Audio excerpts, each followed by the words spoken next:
गुरुदेव। नमोस्तु नमोस्तु नमोस्तु। बंधुओं, आज का ऐसा तो प्रारंभ हो, उसके लिए हम सभी चलते हैं परम पूज्य मुनिवर श्री संधान सागर जी महाराज के चरणों में और निवेदन करते हैं कि हे महाराज श्री, आपके माध्यम से गुरुमुख से समाधान की गंगा निसृत हो, जिसमें अवगाहित होकर हम सभी अपने जीवन को धन्य करें। नमोस्तु नमोस्तु नमोस्तु। गुरु चरणों में। और आज अवधपुरी के इस विशाल स्थान उपवन जिसे कहते हैं, उसमें जहाँ श्री विद्या प्रमाण गुरुकुलम की स्थापना हो चुकी और साथ ही पहले से यहाँ विद्यासागर प्रबंध विज्ञान संस्थान है, ऐसे इस परिसर में आश्रय संकट का समाधान अपन नमोस्तु पूर्वक शुरू करें। पूज्य महाराज श्री जी जयपुर से श्रीमती अनिता जी जैन बारंबार नमोस्तु करते हुए प्रश्न पूछ रही हैं, हम प्रतिदिन पूजा पाठ तो करते हैं पर मन एकाग्र नहीं रहता, क्या पूजा तब भी फलदायी मानी जाएगी? बहुत अच्छा सवाल किया। देखिए, पूजा पाठ धार्मिक क्रियाएं यदि एक रूटीन की तरह करेंगे तो उसका परिणाम नहीं निकलेगा, लेकिन उसे आप भावनात्मक रूप से जुड़कर करेंगे तो असाधारण परिणाम निकलेगा। ओम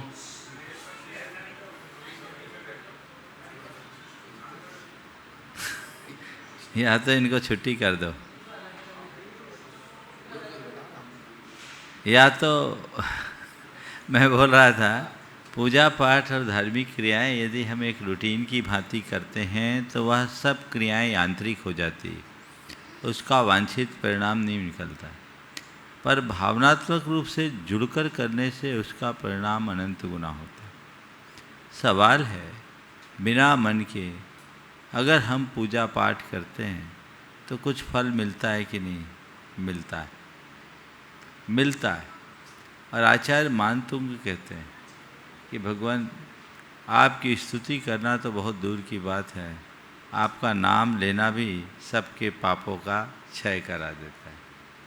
आस्ताम तवस्तव नमस्त समस्त दोषम तत्संखथापि जगताम दुरितानि हन्ति। आप अर्थ जाने या न जाने, यदि आपका भाव जुड़ा है तो वह आपके पाप के क्षय का कारण बन सकता है, लेकिन इससे बड़ा अल्प लाभ है। इसलिए हमें चाहिए कि हम कोई भी क्रिया करें तो मन लगा के करें। सवाल अर्थ के समझने न समझने का नहीं है, सवाल भाव से पूरित होने का है। यदि हम भाव से भर कर धार्मिक क्रियाएं करते हैं तो उसका फल मिलता है, अन्यथा हम लोग ये पंक्ति दोहराते हैं, यस्मात् क्रिया प्रतिफलन्ति न भाव शून्य। दिल्ली से श्री प्रशांत जी जैन पूछ रहे हैं कि अहिंसा का पालन आज के सामाजिक और व्यावसायिक जीवन में कितना संभव है? क्या पूर्ण अहिंसा आज के युग में व्यवहारिक है? देखिए, अहिंसा हर युग में व्यवहारिक है। ऐसा नहीं है कि आज के युग में अहिंसा का पालन संभव नहीं। हमारे तीर्थंकर भगवंतों ने जो हिंसा और अहिंसा की विवेचना की है, उसमें एक बहुत गहरी बात कही। सबसे पहले ये बात हमें जानना चाहिए कि हिंसा और अहिंसा का संबंध जीवों के बधा-बध तक सीमित नहीं है कि जीवों का वध करना हिंसा है और वध न करना अहिंसा है। ये बड़ा स्थूल अर्थ है। जीव मरे या न मरे, अगर हमारे भाव हो गए हैं तो हम हिंसा के भागी हैं, और यदि हमारे भाव नहीं है तो कदाचित मर भी जाए तो हमारी कोई हिंसा नहीं।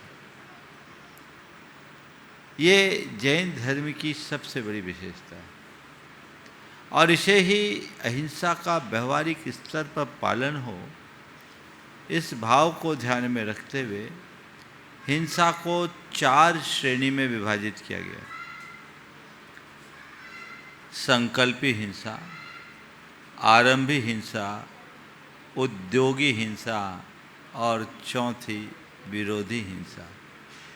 संकल्पी हिंसा यानी इरादतन किसी भी प्राणी का घात करना, संकल्प पूर्वक अपने स्वार्थ, मनोरंजन, स्वाद लिप्सा, धार्मिक उन्माद या अन्य किसी भाव से हम अगर इरादतन किसी जीव का घात करते हैं तो वह संकल्पी हिंसा है जो सर्वथा त्याज्य है। दूसरे क्रम में है आरंभी हिंसा। घर गृहस्थी के काम में नहाने धोने, खाना बनाने और रोज़मर्रा की ज़िंदगी में जो हम प्रवृत्तियां करते हैं उसमें भी आप लोगों से कुछ न कुछ हिंसा होती है। इस हिंसा को आरंभी हिंसा की श्रेणी में रखा गया है। यह आपके लिए पूरी तरह इनसे मुक्त होना असंभव है, पर इसके लिए कहा गया यथा संभव यत्नाचार करो, अर्थात सावधानी रखो। इसमें सावधानी रख कर के काम करो जितना बन सके। तीसरा है औद्योगिक हिंसा। अपने व्यापार, धंधा, उद्योग, खेती बाड़ी, इनमें जो हिंसा होती जीविका के निमित्त, उस उद्योग के निमित्त होने वाली हिंसा को औद्योगिक हिंसा कहते हैं, जो किसी न किसी रूप में होती गृहस्थ के लिए क्षम्य है। ये कहा गया कि उद्योग में हिंसा हो जाए कोई बात नहीं, पर हिंसा का उद्योग नहीं होना चाहिए, उसमें अपेक्षित सावधानी रखो। तो औद्योगिक हिंसा में भी यत्नाचार, क्रूर कर्म से मुक्त होकर व्यवसाय, व्यापार या उद्योग को चुनने का परामर्श हमारे शास्त्रों में दिया। चौथा है विरोधी हिंसा। अपने परिवार, अपने समाज, अपने देश, अपने धर्म, अपनी संस्कृति के अस्तित्व और अस्मिता पर यदि कोई संकट आए तो उसके प्रतिवाद के लिए यदि हिंसा करते हैं तो वह विरोधी हिंसा की श्रेणी में आता है। अभी भारत और पाकिस्तान के मध्य युद्ध के बादल मंडरा रहे थे और ये सवाल आ रहा था कि ये हिंसा तो नहीं है। मैंने कहा था ये विरोधी हिंसा है। आक्रामक हिंसक होता है, रक्षा के लिए अस्त्र उठाने वाला हिंसक नहीं होता, क्योंकि वो हिंसा करता नहीं, करना पड़ता। आतताई आक्रमणकारी को सबक सिखाना हिंसा नहीं, ये गृहस्थ का धर्म है जो भारत निभा रहा था। और मुझे इस मंच पे आने के थोड़े ही देर पहले बहुत शुभ सूचना मिली कि भारत ने कूटनीतिक स्तर पर भी बहुत बड़ी विजय प्राप्त कर ली है और भारत के शर्तों पर दोनों पक्षों की सहमति बनी अमेरिका के मध्यस्थता से और युद्ध विराम घोषित हो गया। जो सूचना मुझे आते आते दी गई, जितनी देर में मैं मंदिर से आ रहा था, तो ये एक बहुत अच्छी बात है। हम तो रोज़ यही प्रार्थना कर रहे थे कि हे भगवान ये युद्ध थमे, क्योंकि युद्ध में आज तक कभी कोई समाधान नहीं निकला। समझौते में ही समाधान है जो हमें व्यापकता से अपनाना चाहिए। तो ये 4 प्रकार की हिंसा है। इनमें आम गृहस्थ को केवल और केवल संकल्पी हिंसा का त्याग कराया जाता है। एक हिंसा का त्याग हो जाए, बाकी में यत्नाचार करे। विरोधी हिंसा में भी ये भी नहीं कि किसी ने आग दिखाई तुमने उसको तो गोली मार दिया, है नहीं। उसमें भी साम दाम दंड भेद हिसाब से देखना चाहिए। जहाँ काम सुई से चले वहाँ तलवार उठाने की ज़रूरत नहीं है, इस बात को ध्यान रखना चाहिए। पूज्य महाराज श्री जी, पुणे से कुमारी श्रेया जैन आपके चरणों में नमोस्तु कहते हुए प्रश्न पूछ रही हैं। कहा जाता है कि क्रोध आत्मा का सबसे बड़ा शत्रु है, पर जब अन्याय हो रहा हो तब चुप रहना क्या सही है? अन्याय होने पर चुप रहना सही नहीं है, पर अन्याय होने पर क्रोध करना भी कहाँ सही है। अन्याय का प्रतिवाद करो, पर न्यायोचित तरीके से। क्रोध करके, क्षोभ प्रकट करके, हल्ला मचाकर यदि तुम कर रहे हो तो अन्याय के लिए अन्याय ही कर रहे हो ना। अन्याय का प्रतिवाद न्यायोचित तरीके से करो। कोई जरूरी नहीं है कि सामने वाला अन्याय करे तो आप उसके आगे बौखलाओ और बौखलाहट में उस तरह की नकारात्मक प्रतिक्रियाएं दो। सामने वाला अन्याय कर रहा है तो आप उसका न्यायोचित तरीके से प्रतिकार करें। पहली बात, उसे समझाने की कोशिश करें। न समझ पाए तो किसी और से समझाने का प्रयास करें। वो भी नहीं समझ पाए तो फिर हमारे लिए अदालत है। गुस्सा करके किसी से लड़ना झगड़ना हमारा धर्म नहीं है। कानून को कभी हाथ में नहीं लेना चाहिए। अपने हाथ कभी भी काले नहीं करना चाहिए। ये दृष्टिकोण यदि अंतर मन में विकसित हो जाए तो कभी कठिनाई नहीं हो। इसलिए कोई अन्याय कर रहा है चुप रहना, मैं ये नहीं कहता कि अन्याय करे तो चुप रहो। मैं ये कहता हूँ कोई अन्याय करे तो समझदारी से काम लो। तुम बौखला जाओगे तो भटक जाओगे। तुम्हारा अगर भावनात्मक संतुलन नहीं है तो तुम आवेश में आओगे, और जो आवेश में आता विवेक होता है। ठंडे दिमाग से काम लो, सोच विचार कर हर बात का प्रतिवाद करो। इसलिए मैं पुनः दोहराता हूँ, अन्याय को सहना अच्छी बात नहीं है, लेकिन अन्याय का प्रतिकार भी गलत तरीके से करना सही बात नहीं। भोपाल से श्री दीपक जी जैन पूछ रहे हैं, ध्यान और जप में क्या अंतर है और दोनों में आत्मा की उन्नति के लिए कौन अधिक आवश्यक है? देखिए, ध्यान और जप दोनों हमारे धार्मिक क्रियाएं हैं। जप उपासना है और ध्यान साधना। मेरी बात को थोड़ा ठीक से समझिए। जप उपासना है और ध्यान साधना है। उपासना क्या है?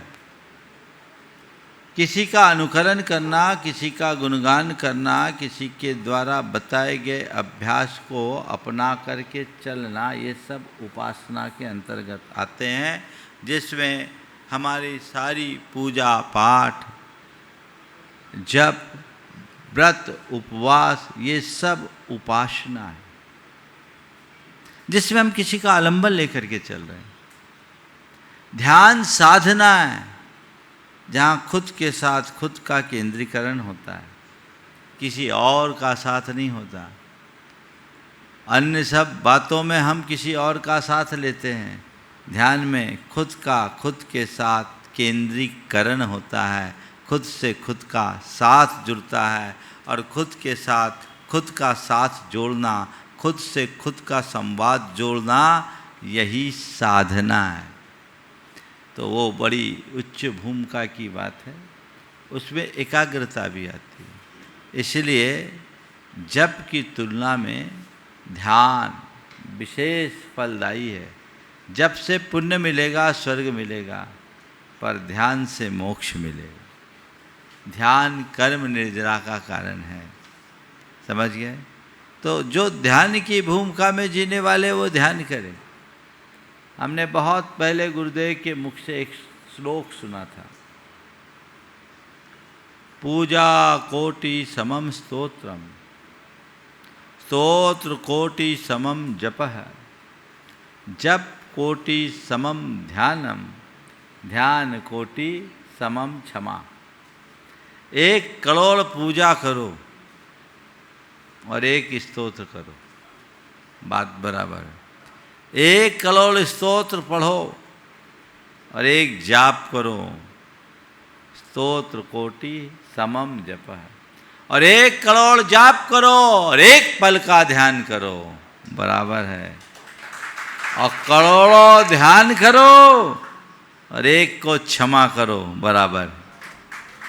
ये क्षमा की महिमा बताई है, तो ये अपनी जगह है। हृदय से किसी को क्षमा करना भी हमारे कर्म निर्जरा का बड़ा आधार है, कारण है। इसलिए क्षमा भाव तो रखना चाहिए, और जप से उत्तम ध्यान को समझना चाहिए।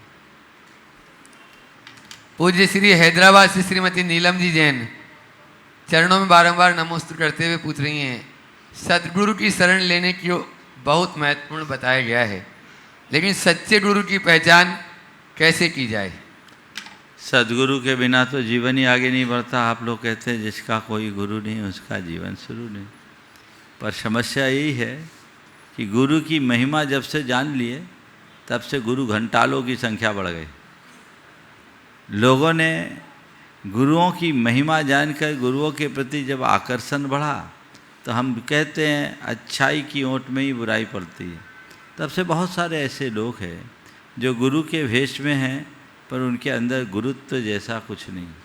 सदगुरु कौन, उसे ठीक तरीके से पहचानो। जिसके हृदय में गुरुत्व का गौरव है वही सदगुरु कहलाने का अधिकारी है। गुरुत्व का गौरव कौन हो, किस में होगा? जो विषय कषाय से रहित है, जिसके जीवन में दुनियादारी नहीं है, जो धन परिग्रह से रहित है, विषय वासना और धन परिग्रह से मुक्त, ज्ञान ध्यान तप में लीन, वह सदगुरु की श्रेणी में आता है। जो आध्यात्मिकता से ओतप्रोत है और सबको आध्यात्मिकता का रास्ता बताता है, वो गुरु है। निर्ग्रंथ मुनि ही गुरु होने के लायक है। आप जिस किसी को गुरु बनाओगे जो खुद अंधेरे में, तुम्हें क्या पार लगाएगा? जो खुद डूब रहा है तुम्हें क्या डूबेगा, क्या तुम्हें क्या तारेगा? तो गुरु का चुनाव बहुत महत्वपूर्ण सवाल है, सोच समझ करके करना चाहिए। कहते पानी पीजे छान कर और गुरु कीजे जान कर। ये बहुत बड़ी बात है, इसलिए इसे समझ करके अपनाना चाहिए। आज अपने इस सत्र में नागपुर से डॉक्टर अनिश जी जैन यहाँ पर है, जो भट्टामर स्त्रोत के माध्यम से हीलिंग भी करते हैं। एक बार जोरदार ताली से उनके पूरे परिवार का सम्मान करें। वे अपना प्रश्न गुरु चरणों में करें और उसके बाद में तैयार रहेंगे पीसी जैन साहब भी पूरे परिवार के साथ में, रेसु प्रखर जैन जो डिप्टी कलेक्टर है। परम पूज्य गुरुदेव के चरणों में बारंबार नमोस्तु। गुरुदेव, मेरा एक छोटा सा मन में एक शंका थी जिसका मैं आपसे समाधान चाहता हूँ कि जितने भी जैन मंदिर हैं उन जैन मंदिरों में एक प्रतीक चिन्ह बना हुआ है जो अहिंसा की गौरव गाथा को गाता है। उस प्रतीक चिन्ह में एक गौ माता गाय और एक सिंह दोनों एक घाट पर पानी पी रहे हैं, लेकिन इस प्रतीक चिन्ह को और ज़्यादा करके बताया गया है कि उसमें जो गाय है वो सिंह के शावक को दूध पिला रही है और सिंह जो है गाय के शावक को दूध पिला रहा है। पर गुरुदेव, सवाल ये उठता है कि अगर ये प्रतीक चिन्ह सही है, वो अपन जो उद्देश्य देना चाह रहे हैं वो सही है, लेकिन सिंह गाय के शावक को, बछड़े को दूध कैसे पिलाए? बिल्कुल ठीक कह रहे हैं। बनाने वाले थोड़ा दिमाग नहीं लगाए, भावना में बह गए। तो गुरुदेव मेरा सुनो तो समझ गया आपका। ये चित्र बनाने वाले थोड़ा भावना में बह करके बन गए। अरे सिंह की जगह शेरनी बना देते तो क्या बुराई थी? सिंह का दूध थोड़ी होगा, शेरनी का दूध होगा। लेकिन सिंह सिंह सिंह सिंह सिंह कई जगह शेरनी भी बने हैं।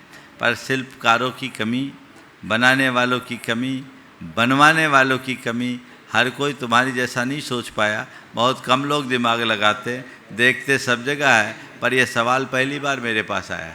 ये कॉमन सेंस की बात है। वो उसका संदेश है कि जन्मजात बैर वाले प्राणी भी एकजुट होकर के एक घाट में रह लेते हैं, लेकिन उसका आशय हमें समझना चाहिए। और आपने बिल्कुल सही बात पर ध्यान आकृष्ट किया है। मैं इस मंच के माध्यम से पूरे देश के लोगों को संदेश देना चाहूँगा, भैया भूल सुधार लेना।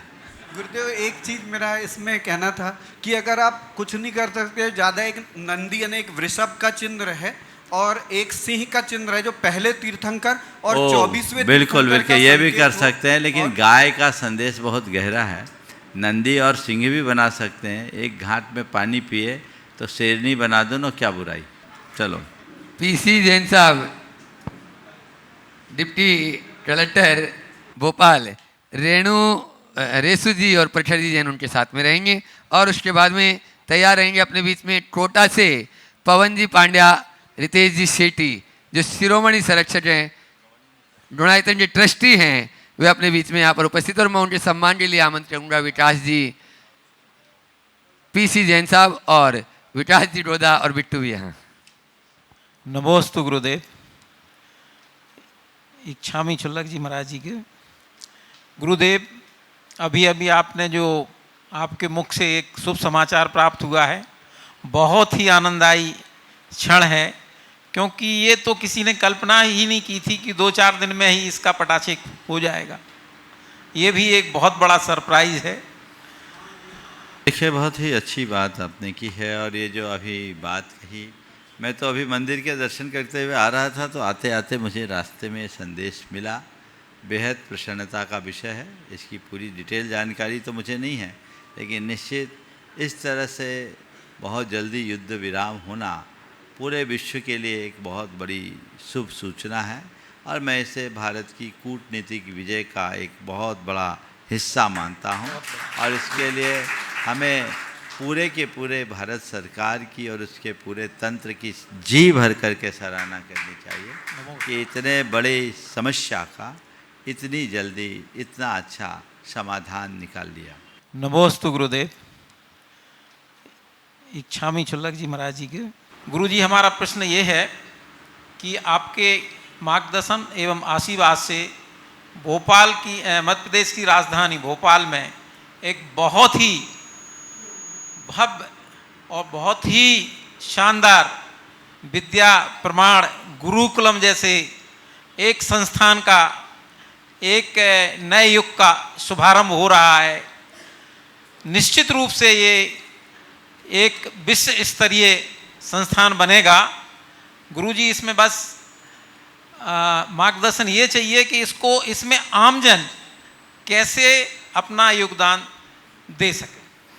आपने जो श्री विद्या प्रमाण गुरुकुलम के संदर्भ में आम जनों के योगदान की बात की है, बंधुओं, श्री विद्या प्रमाण गुरुकुलम मेरे विचार से एक ऐसा वट वृक्ष बनेगा जिसकी छाया में पूरी समाज युग युगांतरों तक खुशहाली का आनंद का अनुभव करेगी। सोच बड़ी है, अभी तो शुरुआत है। मैं आपसे इतना ही कहता हूँ, आप 4 स्तर पर इससे जुड़ सकते हैं। पहला काम, लोगों में जागरूकता उत्पन्न करके जागरूकता उत्पन्न करें, लोगों में ऐसी जागरूकता लाएं कि लोग इस तरह के संस्थानों की तरफ रुझान बढ़ाएं, अपने बच्चों को इस तरीके के पढ़ाई के लिए प्रोत्साहित करें, लोगों को इस बात की जानकारी दे कि भोपाल में इस तरह का एक उपक्रम हो रहा है और समाज इस दिशा में भी आगे बढ़ रही है। ये जागरूकता लाना बहुत ज़रूरी है। दूसरी बात, अपने अपने गांव समाज में एक ऐसा वातावरण बनाएं कि हम इस तरह के संस्थान का और अधिक विस्तार कर सके। तीसरे चरण में आप अपना योगदान दे सकते हैं, अपने बच्चों को अच्छे से तैयार करके यहाँ भेज कर। और चौथे स्तर पर आपका योगदान हो सकता है अपना आर्थिक सहयोग प्रदान कर। आप एक बच्चे की व्यवस्था करें, 2 की करें, 4 की करें, 10 की करें। बंधुओं, ये बच्चे जो यहाँ आए हैं, इन बच्चों को केवल आप ये मत समझिएगा कि 12वीं तक की पढ़ाई तक के लिए बच्चे आएंगे। इन बच्चों को, जो यहाँ से चयनित बच्चे होंगे, उनकी संपूर्ण शिक्षा तक का हमने सोच रखा है कि इन बच्चों को विश्व में कहीं भी भेजना हो, इसे पढ़ाया जाए। लक्ष्य बड़ा है, उद्देश्य बहुत ऊंचा है। ऐसे उद्देश्य की पूर्ति के लिए सबको जुड़ना चाहिए। बहुत बड़ा काम है, अभी तो शुरुआत है। यहाँ पर ही बहुत कुछ लगने की ज़रूरत है, लगाने की ज़रूरत है। आप लगाइए जितना लगा सकते हैं।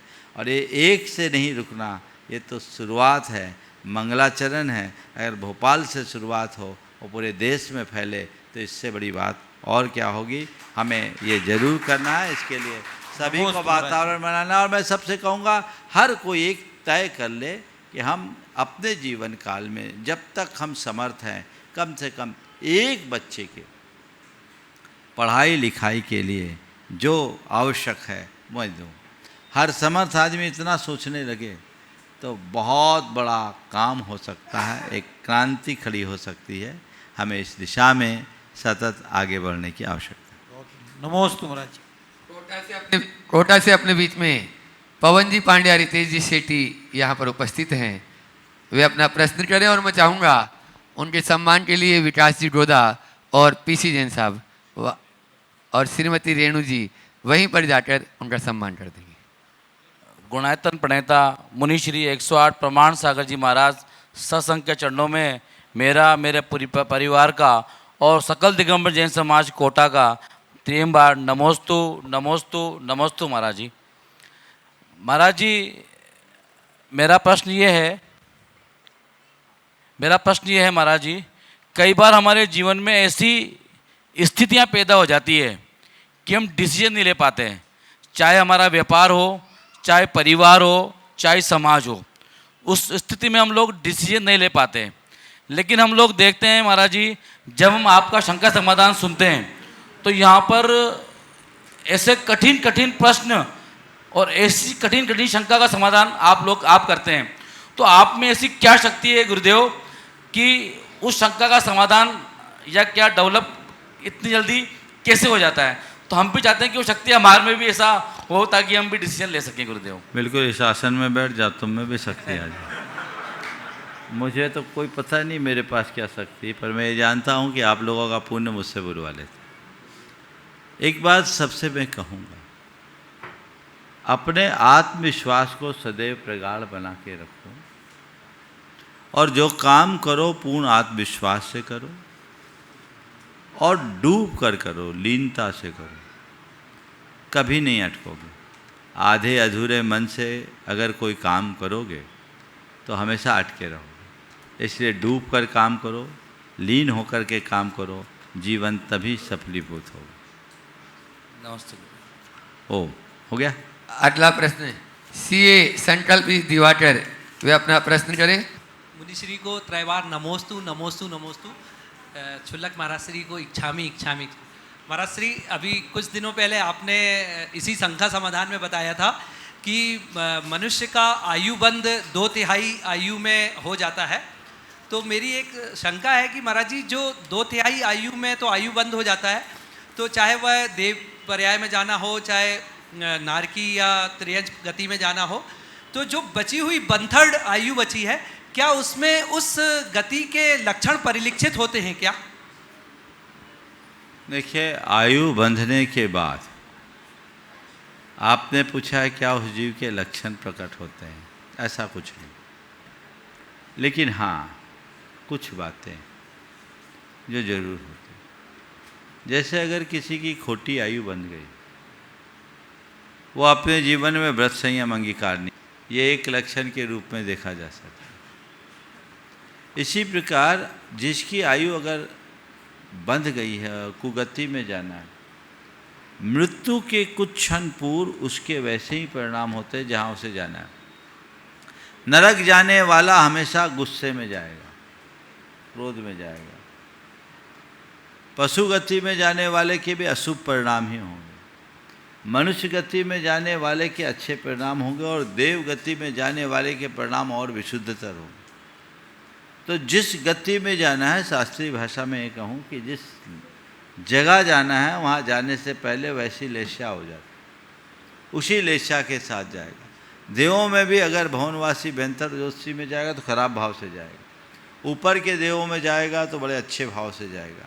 तो ये हम कहते हैं जैसी मति वैसी गति, या जैसी गति वैसी मति, शायद इसी बात को चरितार्थ करती है। नमोस्तु।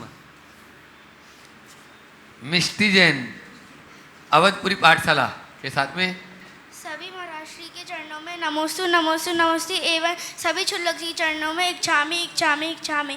महाराज श्री, मेरा प्रश्न ये है कि है ना, ये दिशाओं का क्या महत्व है? जैसे हम घर लेते हैं तो सब कहते हैं कि हमें दिशा देखकर घर लेना चाहिए, तो ऐसा क्यों? दिशाओं का क्या महत्व है? देखो, वास्तु के अनुसार दिशाओं का महत्व माना जाता है। जो चुंबकीय तरंगे हैं, उनके प्रवाह से हमारे जीवन पर कुछ असर पड़ता है, लेकिन ऐसा कोई नियम नहीं है। आजकल हर कोई पूरब और उत्तर ही देखते हैं, पर ऐसा नहीं है। दक्षिण और पश्चिम में भी बहुत लाभ होता है। एकांत मत बनाओ। शहरों में तो अब सब दिशा में सब प्रकार के लोग रहते हैं और उनके जीवन की उन्नति होती है। जिनको वास्तु का थोड़ा पल्लवग्राही ज्ञान होता है, अल्प ज्ञान, वो इस तरह की बातें करते हैं। जो वास्तु के परम ज्ञानी होते हैं वो सब दिशाओं को प्रमुखता देते हैं और उसी दिशा के अनुसार उसका समाधान भी करते हैं। नमोस्तु महर्षि नमोस्तु। गोटेगांव से अपने बीच में चटनी जी जैन वे अपना प्रश्न करें जो अनंत गुरु भट्ट हैं। चरणों में बारंबार नमोस्तु नमोस्तु। एक बार जोरदार तालियों से भरत के इनका समय सम्मान करें। क्षामी। महाराज श्री, आपने कहा है कि क्षमा सबसे बड़ा धर्म है, तो जो बार बार गलती करे उसको कहाँ तक क्षमा करें? कितनी बार क्षमा या करें? तो सामने वाले को सुधारो और वो न सुधरे तो अपनी धारणा सुधारो। क्या करोगे? तुम्हारे पास कोई उपाय है क्या? नहीं है ना, तो अपने आप को सुधारो। जी महाराज, नमोस्तु महाराज। हाँ, आप लोग जोरदार तालियों से चटकेश भाई का पूरे परिवार के साथ में स्वागत अभिनंदन कर दें। और उसके बाद में आज अपने बीच में यहाँ डीके जैन साहब की श्रीमती जी यहाँ पर उपस्थित हैं। दोनों है। डीके जैन साहब यहाँ। बंधुओं, ये वो परिवार है जो अनन्य गुरु भट्ट तो है ही, साथ में ही भावना हुई कि मैं गुणायतन के लिए क्या दूं, और उन्होंने अपने स्वर्ण की दोनों चूड़ियां उतार के गुणायतन के लिए दान कर दी। एक बार जोरदार इस परिवार का सम्मान करे। और शकुन दीदी और पुष्पा जी वहीं जाके प्रतीक चिन्ह देते हुए उन श्रीमती डीके जैन साहब का स्वागत करें, अभिनंदन करें। और वो अपना प्रश्न गुरु चरणों में कर रहे हैं। उसके बाद में प्रश्न करेंगे मूर्ति जी जैन इंदौर। मुझे इस चीज़ की प्रेरणा अपनी माँ से मिली। मेरी माँ ने भी गुड़ायतन के लिए 2 चूड़ी दान दी थी। वाह, देवरी से। बहुत सुंदर। महाराज, मेरा प्रश्न है कि तीनों प्रकार के कर्म के बंध मिथ्या दृष्टि और सम्यक दृष्टि में बराबर होते हैं क्या? कर्म के बंध मिथ्या दृष्टि और सम्यक दृष्टि को बराबर नहीं होते, अलग अलग होते हैं। सम्यक दृष्टि अल्प प्रकृतियों को बांधता है, मिथ्या दृष्टि विशेष ज़्यादा, और सम्यक दृष्टि के बंधन में उतनी प्रगाढ़ता नहीं होती जितनी मिथ्या दृष्टि। बहुत सुंदर। मूर्ति जैन इंदौर, वे अपना प्रश्न करें। मनीषी के चरणों में कोटि कोटि नमन। महर्षि जी, त्रिलोकीनाथ की वैयावृत्ति किस प्रकार की जाती है? कई बार त्रिलोकीनाथ की वैयावृत्ति किस प्रकार की जाती है? कई बार हम देखते हैं मंदिर में कुछ लोग भावुकतावश भगवान प्रतिमा जी के चरण वैयावृत्ति करने लगते हैं, तो गुरुदेव इस पे आपका उद्बोधन। देखो, भगवान की वैयावृत्ति अगर शास्त्र के अनुसार पूछो तो भगवान की वैयावृत्ति का मतलब है भगवान के आज्ञा के अनुसार चलना, यही वैयावृत्ति है। अब लोग भगवान को दबाने लगते हैं, तो ये तो मौका मिल जाए तो सब कर लेते हैं। ये भावनात्मक अतिरेक है, कर लेते हैं। मैं इसे गलत तो नहीं कहूँगा, पर अविवेक जरूर कहूँगा। कई बार उसमें गड़बड़ियाँ भी हो जाती हैं, लोगों के पसीने की बूंद गिर जाती है। कई लोग तो भगवान को इतना घिसते हैं कि उनके नाखूनों से भगवान ही घिस जाते हैं। तो विवेक रखना चाहिए। चमेली देवी सुरेंद्र जी जैन टीकमगढ़। महाराज जी नमोस्तु नमोस्तु जी को नमोस्तु नमोस्तु। महाराज जी, हम अभी पहले देखा जाता था कि अपना मकान बनाने के बाद भी, अपना घरेलू मकान बनाने के बाद भी कम से कम 1 साल तक मकान में काम नहीं लगाते थे। क्या? अपना घरेलू मकान बनाते हैं, अपना घर का मकान बनाते हैं, तो उसमें कम से कम उद्घाटन के बाद 1 साल तक काम नहीं लगाते हैं। काम नहीं लगा? हाँ, लेकिन आजकल देखा गया है पंचकल्याणक होने के बाद मंदिर का तत्काल काम लग जाता है। ये कहाँ तक उचित है? देखिए, पहले लोग कंप्लीट करके घर में प्रवेश करते थे, अब गृह प्रवेश की तिथि पहले ही घोषित हो जाती है, तब रुका काम पूरा करना पड़ता है। तो इसी तरीके से पहले मंदिर परिपूर्ण होने के बाद ही उसकी प्रतिष्ठा होती थी। हाँ। और होना भी ऐसे ही चाहिए। लेकिन कई बार सानिध्य आदि का लाभ नहीं मिल पाता, उसकी संभावनाओं को देखते हुए लोग पहले से अप्रतिष्ठा जैसे हुए कर दिए, बाद में शेष काम कर लेते हैं। पर करने के बाद शुद्धि होनी चाहिए, कम से कम वेदी पूर्ण होनी चाहिए, गर्भगृह पूर्ण होना चाहिए, शिखर बन जाना चाहिए, कम से कम वेदी तो ढंग से बन ही जाना चाहिए, तभी प्रतिष्ठा। गर्भगृह में काम चालू रहते हैं। अब क्या कहूँ मैं इसमें? नमस्ते चलो। महाराज जी। प्रतीक जी लहरी अवधपुरी। द्वय महाराज के चरणों में नमोस्तु, क्षुल्लक महाराज के चरणों में इक्षामि। महाराज जी, बचपन से लेके वर्तमान तक हमने ना जाने कितनी गलतियां की हैं महाराज जी, जो हमें नहीं करना चाहिए थी। जब कभी हम पिछली भूली बिसरी बातों को याद करते हैं तो ऐसा लगता है कि वो गलती हमें नहीं करना चाहिए थी, और ऐसा महसूस भी होता है कि निश्चित ही पाप का बंध हुआ होगा। तो महाराज जी, उन गलतियों के लिए हम ऐसा क्या करें कि जो पाप बंद हुआ है उसकी कुछ निर्जरा हो सके? नमोस्तु महाराज। देखिए, पहली बात तो अपनी गलतियों का एहसास करें, अपने द्वारा बंधे हुए कर्मों के प्रति पश्चाताप का भाव करें, और जो पाप बंद हुआ है उसके लिए प्रतिक्रमण करें, पुनरावृत्ति न करने का संकल्प करें, तो हम अपनी गलतियों से अपने आप को बहुत अंशों में बचा सकते। सीमा जी जैन, जैन नगर लाल घाटी। महाराज जी के चरणों में त्रैबार नमोस्तु। महाराज श्री, हम लोग दैनिक जीवन में हमेशा बार बार सोचते हैं कि भाई हमें सहज रहना है, शांत रहना है, हमें क्रोध नहीं करना है, हमें कषाय नहीं करना है, पर महाराज जी दिन भर में कुछ परिस्थितियां ऐसी बन जाती हैं जो विपरीत होती हैं, प्रतिकूल होती हैं। उस समय हम सहज और शांत नहीं रह पाते, चाह कर भी नहीं रह पाते।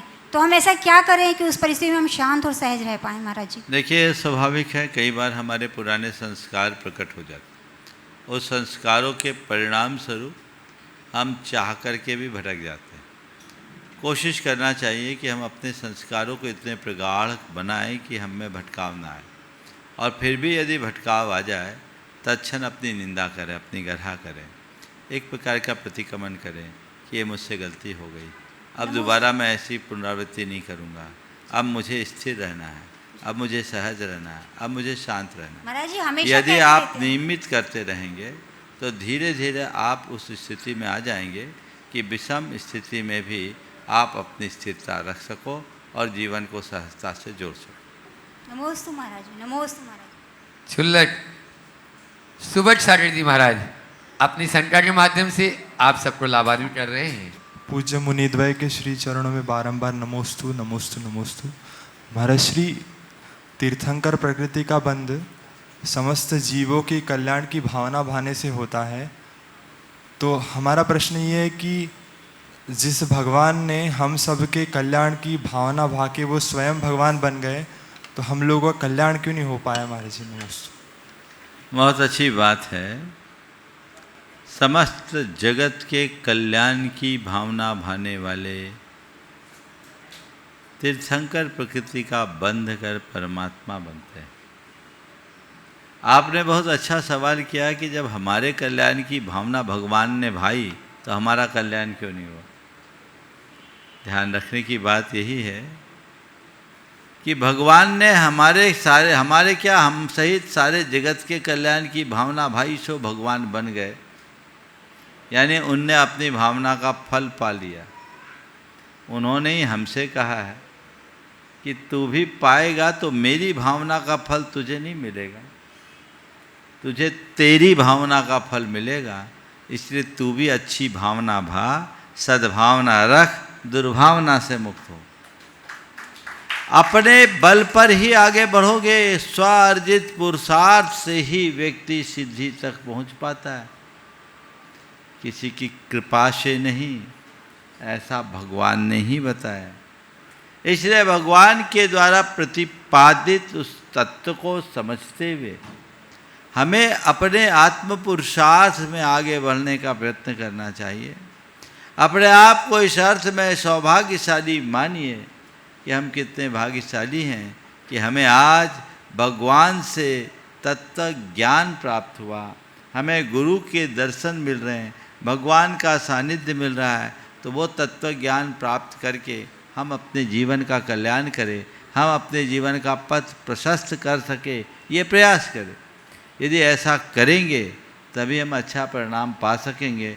हम सोचे भगवान ने हमारी भावना भाई है तो कल्याण तो हमारा हो ही जाएगा। न भूतो न भविष्यति, कल्याण उसका ही होगा जो खुद को आगे बढ़ाएगा। अनुभव जी सराफ और साथ में विक्की भैया और रवि जी मड़वैया।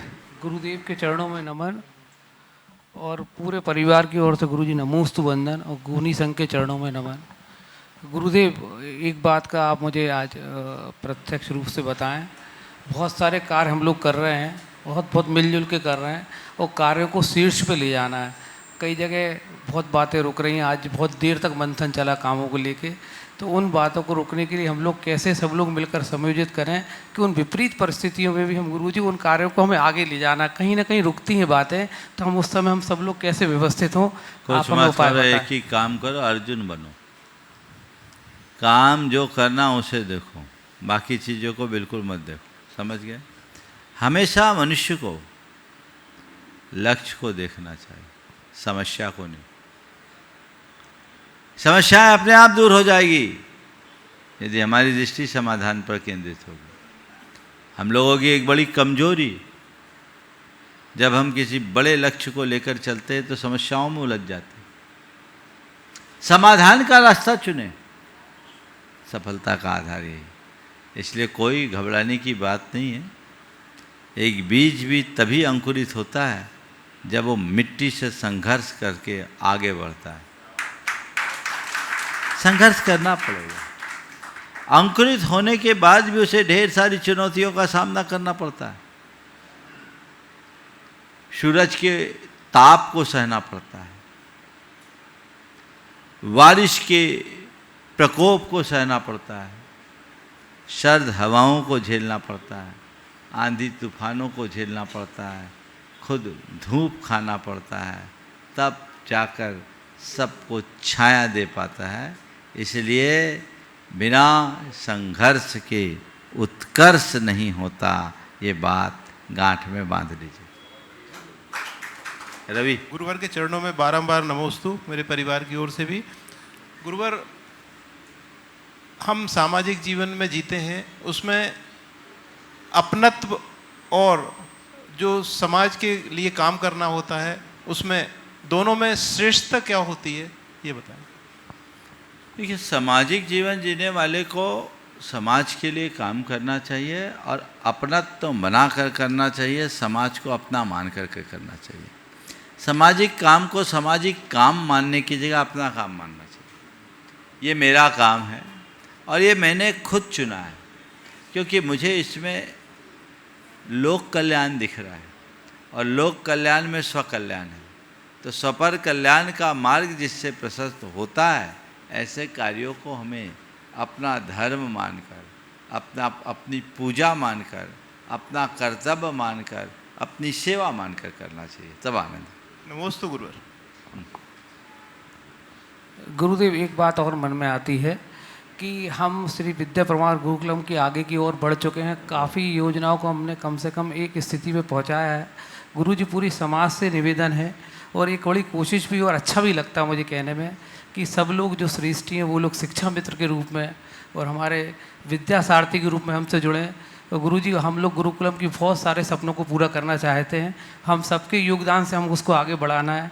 शिक्षा मित्र और हमारे विद्या मित्र की जो विद्या सारथी की जो हमने एक योजना बनाई है, सब लोग उससे रूबरू हैं। मैं गुरुजी, दो प्रसंग हैं, प्रसंग थोड़े से दुखी करते हैं मुझे, मगर मुझे बताना होगा कि उस शोकाकुल परिवार को आप निवेदना व्यक्त करें और उनको ढांढस बनाएं। आज हमारे बीच में परम संरक्षक जो हैं श्रीमती बीना जैन दिल्ली, 10 तारीख को उनका हमारे साथ जुड़ाव टूटा है। श्री अशोक कुमार जी जैन की आप धर्म पत्नी हैं। श्रीमती जो अशोक जी की श्रीमती जी हैं आपके दिल्ली से, वो भी अपने बीच से गई। बहुत धार्मिक उनकी भावना और आगे बढ़ने की थी। सम्मेत शिखर जी बार बार आते रहीं, गुणायतन की संरक्षक हैं और अपने बीच से चले गए। हम लोगों को तब एहसास होता है कि कोई चला गया। बस बंधुओं, हमें ये बात हमेशा याद रखना चाहिए। हम लोग तो बचपन से ही कहते हैं, राजा राणा छत्रपति हाथिन के अशवार, मरना सबको एक दिन, अपनी अपनी बार। चला गया सामने वाला, उसकी बारी आ गई। अब हमें अपनी तैयारी करनी, अपनी बारी के प्रति सभी को जागरूक रहने की आवश्यकता और अपेक्षा। सभी को आशीर्वाद, दोनों परिवारों को मैं यही कहूँगा कि इस घड़ी में अपने अंदर स्थिरता रखे, समता रखे, धैर्य और संबल से इस विपत्ति का सामना करने की सामर्थ्य बढ़ाए। प्रसंग आए, प्रसंग थोड़े से दुखी करते हैं मुझे, मगर मुझे बताना होगा कि उस शोकाकुल परिवार को आप निवेदना व्यक्त करें और उनको ढांढस बनाएं। आज हमारे बीच में हमारे साथ है हमारे पूजनीय ताराचंद जी गोधा, हमारे ट्रस्टी हैं, और 7 तारीख को वो भी हमारे बीच में नहीं रहे हैं। श्री विमल गोधा जी श्री विजय गोधा जी के भाई हैं, और श्री प्रवीण गोधा जी और श्री नवीन गोधा जी के पिताश्री हैं। और धन्यवाद निवासी गुरुदेव आप उनके लिए। ओ देखो भाई, आना जाना तो लगा हुआ, किसके जीवन का रथ कब रुक जाए कोई नहीं जानता। इसलिए ऐसी घटनाओं को देखकर अपने मन को स्थिर करना चाहिए। इन्हें शोक का निमित्त बनाने की जगह वैराग्य का निमित्त बनाना चाहिए। ताराचंद जी हमारे समाज के बड़े सक्रिय कार्यकर्ता रहे हैं। हमारे झारखंड के प्रवास में इनकी बहुत बड़ी भूमिका रही है। पूरा परिवार धनबाद और गिरिडीह बहुत अच्छे से जुड़ा रहा।